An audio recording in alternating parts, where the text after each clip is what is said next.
And Give Up Showbiz, how Fred Levin beat Big Tobacco, avoided 2 murder prosecutions, became its chief of Ghana, earned Boxing Manager of the Year, and transformed American law. Get all that?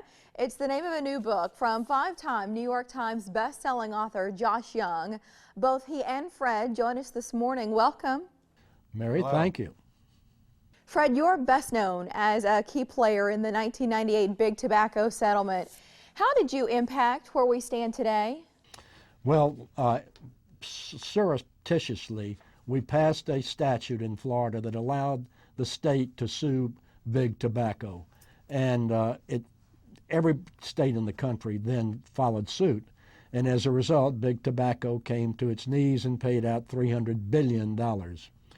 The net effect of all of this statute, by the way, was called the most significant piece of health care legislation in the history of this country. Today, it's estimated that it saves about 100,000 American lives each year. That is more American lives than were lost in Korea and in Vietnam combined. And that's each year American lives being saved. So it as a result of this little thing that we passed secretly, it's done an awful lot of good. Well, Josh, you've written biographies on Howie Mandel, Bob Newhart, and Jim Belushi. Why did you write a book about Fred? Well, Fred Levin is a unique American figure, and his life unfolds like a John Grisham novel. The University of Florida Law School bears his name. He was named National Boxing Manager of the Year when he represented boxer Roy Jones Jr. He's the only person in the Trial Lawyers Hall of Fame and the Boxing Hall of Fame. He was named a Chief of Ghana. And in addition to that, his life has been chock-a-block with controversy. He's been accused of being involved in 2 murders. He's been prosecuted by the Florida Bar 3 times. And it's all of these things that have the elements of drama that I'm looking for as a writer. Fred, you openly admit in the book that you were the worst family man, never home, always drank, missing 15 of your children's 16 graduations. Yet your children turned out great and you're close now. How do you explain it? Their mother. And really, I mean, bottom line, I was a horrible father and husband, but she, you know, I was never home and I was working. I mean, really, really working when I wasn't drinking. And she would always tell them, your daddy's doing this for you.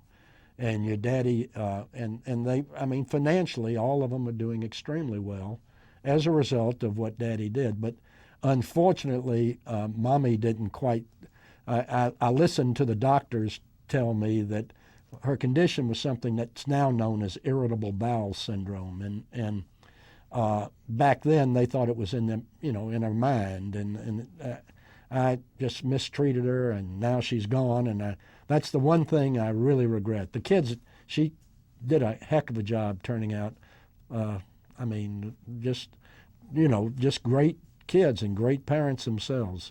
Well, Josh, speaking of Fred's family, his son has referred to him as a cockroach and a humanitarian. How did you balance Fred's many sides?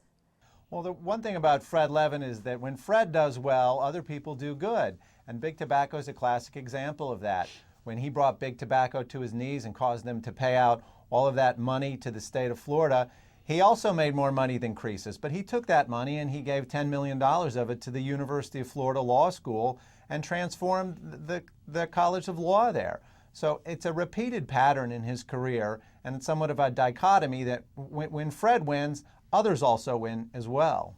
An interesting story for sure. Josh, where would you send our viewers to learn more about the book? They can go to andgiveupshowbiz.com or to Amazon and purchase the book, or at your local bookstore. Thank you both. Thank you. Thank you. New